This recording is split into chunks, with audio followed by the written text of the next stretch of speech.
Social మీడియాలో హల్చల్. పంచాయతీ పెట్టి యువకులను కొట్టిన టీడీపీ ఎమ్మెల్యే. పంచాయతీ పేరుతో యువకులను కర్రతో కొట్టిన డోన్ టీడీపీ ఎమ్మెల్యే కోట్ల జయసూర్యప్రకాష్ రెడ్డి.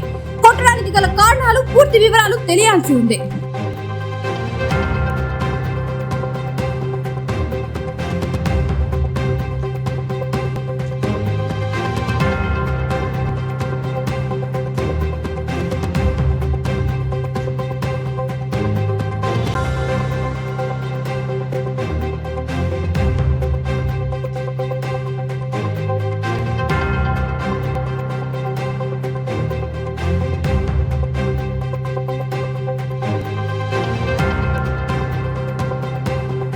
వివిడి న్యూస్ టీవీని తక్షణమే సబ్స్క్రైబ్ చేసుకోండి.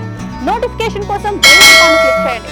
మరిన్ని అప్డేట్స్ కోసం ప్రతి ఒక్క కుటుంబానికి ఉచిత ప్రకటనలు వచ్చే విధంగా మీకోసం మీ ముందుకు వివిడి న్యూస్ టీవీని ఏపీ ఫైబర్ నందు 99వ ఛానల్ మరియు యూట్యూబ్ నందు వీక్షించెదరు.